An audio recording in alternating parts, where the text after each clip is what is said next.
Shanghai Free Trade Zone formally goes into operation. Anti-Ma Ying-jeou demonstrations in Taipei. And U.S. government shutdown nears as House wins Obamacare delay.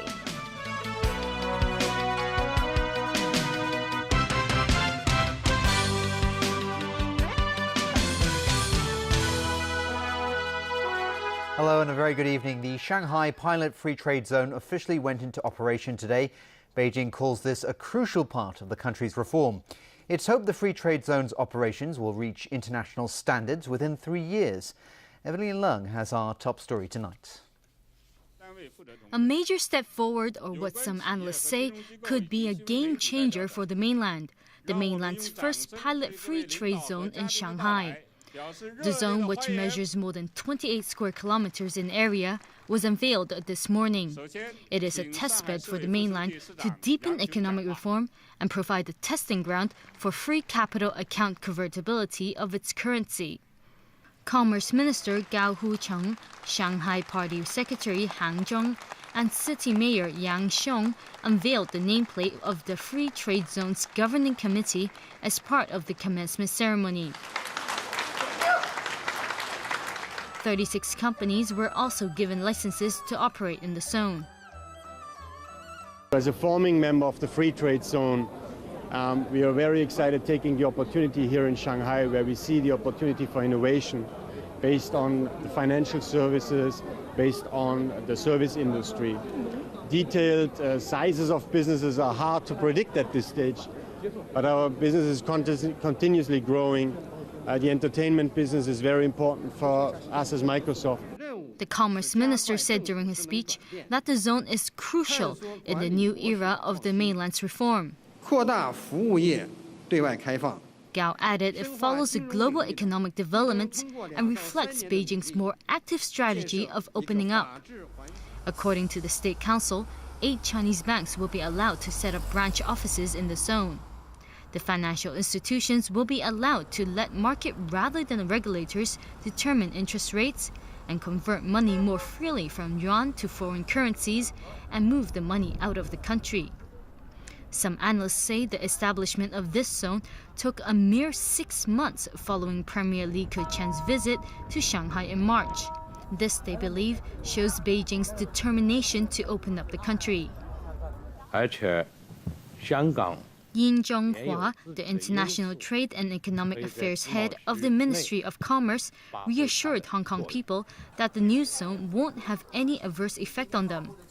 He says Hong Kong has its role to play in the free trade zone.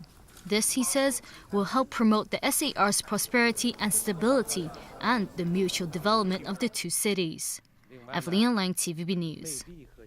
Critics are already taking the government to task over the poverty line a day after it was officially announced.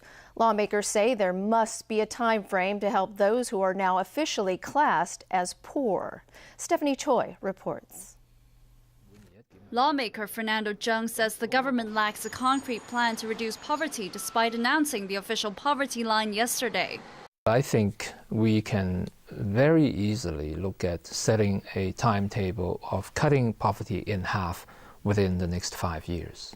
Referring to the $6,000 handout the government gave to every permanent resident, Zheng said there are more than enough resources to eradicate poverty. According to the calculation provided yesterday, it cost less than $15 billion to lift everybody above poverty.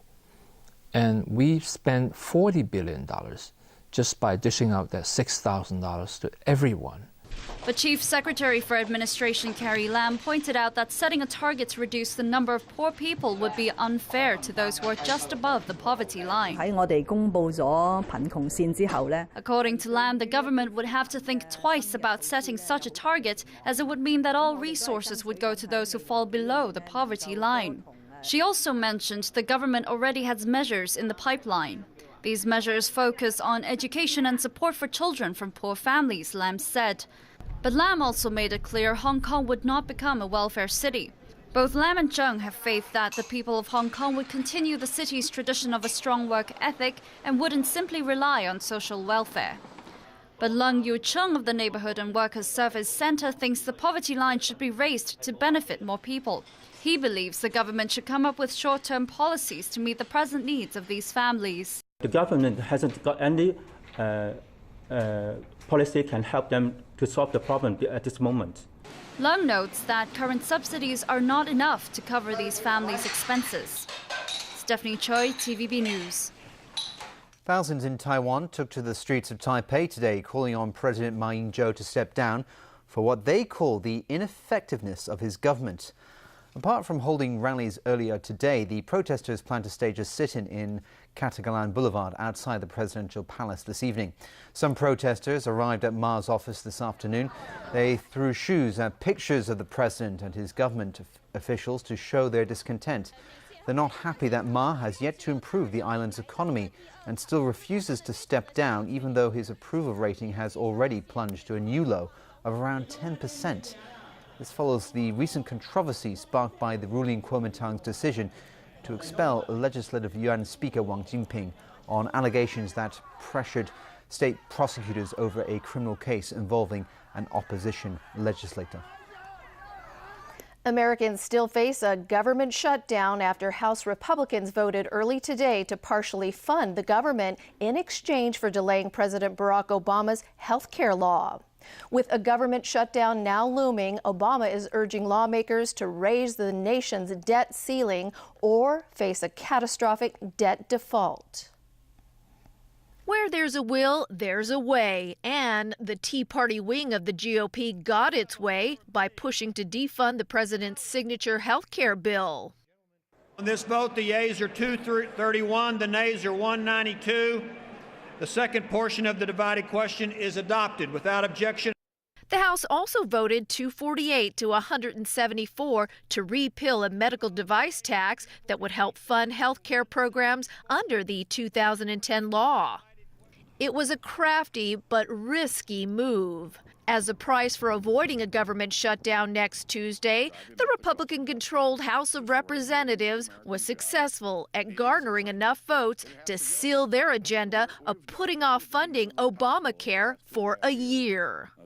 This despite a White House threat to veto any bill that delays Obama's health care restructuring.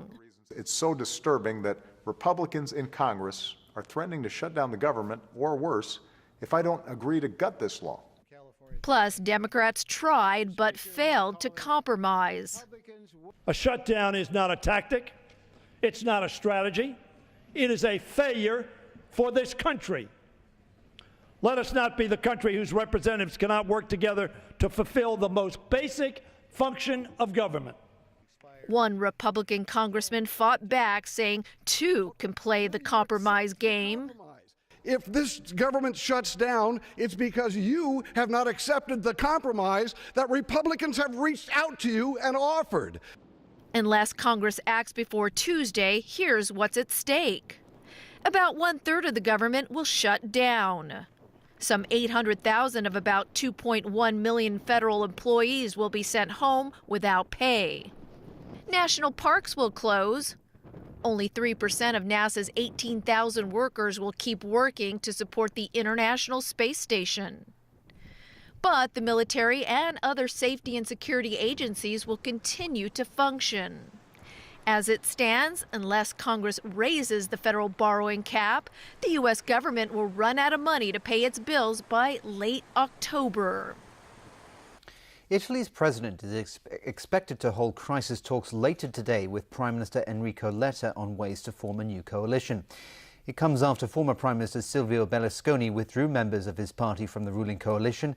Analysts have warned that Italy's economy cannot afford another political crisis. In a move intended to make clear who really pulls the strings in Italy, former Prime Minister Silvio Berlusconi withdrew his 5 ministers from the country's cabinet, effectively bringing down the government of Italian Prime Minister Enrico Letta. It's another blow for Italy, which has struggled to maintain political stability in the midst of the crippling Eurozone debt crisis. Analysts warn this new crisis will only hamper efforts to enact badly needed economic reforms. It is serious because there is a risk that the government will fall. There's a risk, if that happens, that the Italian economic problems will become much more serious and become European problems. The writing has been on the wall for months, given ties within the coalition of Letta's centre-left faction and Berlusconi's centre-right People of Freedom Party have deteriorated. The last straw came on Friday, following a huge disagreement over increasing the country's sales tax. Berlusconi's centre-right party called it a serious violation of the pact on which the coalition government was formed. But Letta accused Berlusconi of misrepresenting the issue and using it to distract from his political and legal problems.